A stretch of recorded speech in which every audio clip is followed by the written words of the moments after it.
Blessed love, welcome back to another video. Today we want to talk about relationships. I'm going to be talking about relationships for a little bit, specifically consistency in relationships. And whenever I talk about relationships, there's some advice that I may give that can be applied to intimate relationships or platonic relationships, or just relationships in general, your work relationships, whatever the relationship is. If it's specific to a certain type of relationship, I'll say that, but otherwise it's just relationships in general. But yeah, today I want to talk about consistency. Consistency is something that is not talked about sometimes, but something that is fundamental to the success of a relationship. It is a pillar, I would say. It is one of those columns that need to be there in order for the relationship to stand. Yeah? Consistency. Imagine, I think I used this in analogy sometime before, but imagine you go to a restaurant, and this is a restaurant that you've been to many times, and every time you go there, you get the same thing. You buy the same thing over and over. Fried chicken, rice and peas, and some curry gravy. Alright? And you have gone to this restaurant many times, as I said before, and you enjoy this meal. You have enjoyed this meal on multiple occasions. But this time around, for whatever reason, when the chicken come, the chicken burn up. This time around, the chicken instead of being, golden brown, the chicken black. You have a choice. You now have a choice whether to call back the waitress, call back the waiter and say, hey, could you please, bring this back and give me a fresh batch of chicken, or, I'll wait, and get something else, maybe.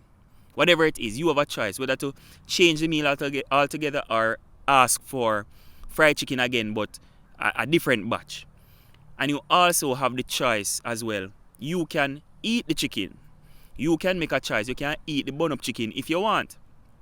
But chances are, because you are aware of the quality that you have gotten from this restaurant before, because you're aware that you've had this fried chicken from this place and it has been finger-licking good on so many different occasions, you know, as I said, what this restaurant is capable of. You know what the chefs at this restaurant can do with some chicken. You know, say them can fry the chicken and they can fry it better. But for some reason today the chicken, it no reach. If you know that this restaurant can do better, you're gonna choose to get a fresh batch. You're gonna say something. You're not just gonna sit there and eat the chicken as it is. You're gonna say something. Yeah?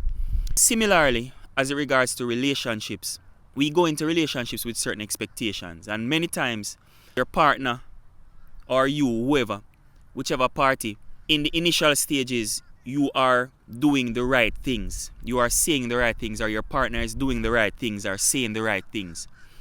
But over time, there's something about familiarity. Them say familiarity breeds contempt. There's something about familiarity where over time we start to do things differently. Over time, we start to say things differently.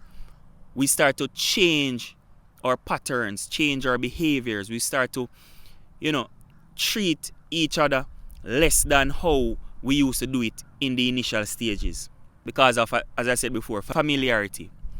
So, if you have a partner and you realize that this partner is dropping the ball, you realize that this partner is no longer being kind, this partner is now maybe being abusive, or your partner is no longer being considerate and is not holding up their end of the bargain, just like with that fried chicken. Yeah, we're talking about consistency now. Just like with that fried chicken, you have a choice.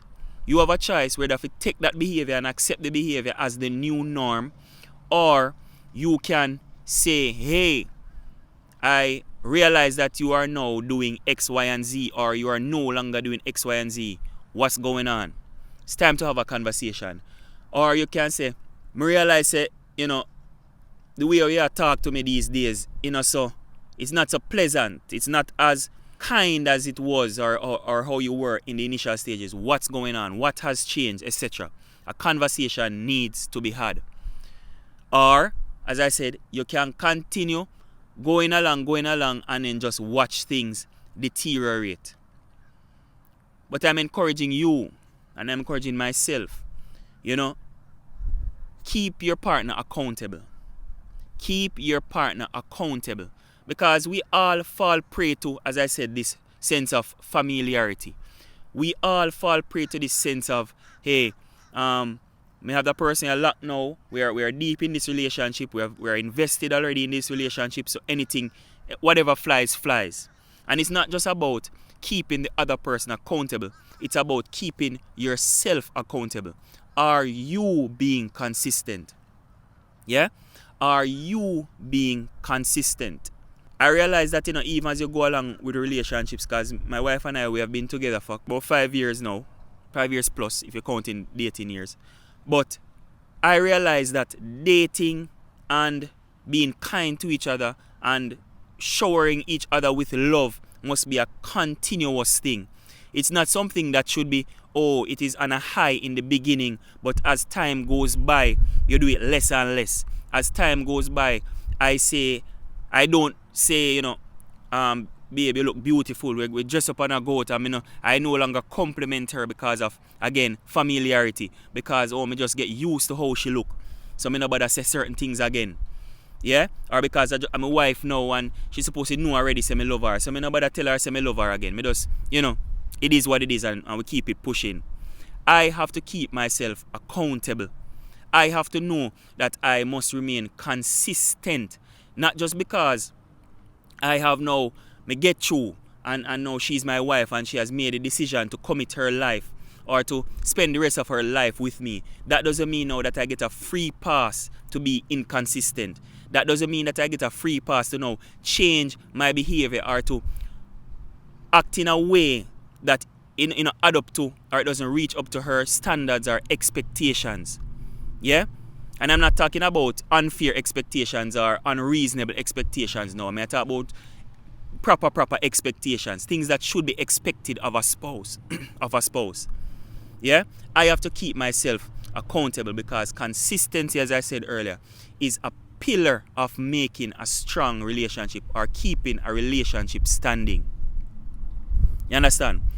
So, as I said, don't sit down and eat the burn-up chicken. Don't sit down and eat the burnt fowl. Call back the waiter and say, hey, I've had this meal before here and and this, me never get this before. It never looks so yet. Can you please just take this back and ask the chef to do something again for me, please? Yeah? Have a conversation, man. And I'm not talking about really food now, I'm talking about the relationship. Have a conversation. Have a conversation and say, hey, this is not how it always was. We have made a promise to each other to love and to cherish each other. I don't feel cherished right now. What's going on? You understand? Have the hard conversations. That's a very important thing that we have to learn about relationships. Not all the time the conversation are going to be nice and pleasant and calm and without tension. Sometimes the conversations that you're going to have are going to be tense. Because especially when you're going to talk about something about consistency, we often will feel attacked, because of our own pride, because of ego, because of whatever it is, we might feel attacked, like our spouse is attacking us because they might call we out on something that is not being done or something that needs to be done. Yeah? Even though the conversation is going to be tense or it may be tense or uncomfortable, have the conversation still. Because as I said, consistency is fundamental. So yeah, be consistent, demand consistency, and work together and make the thing work. Yeah? Blessings.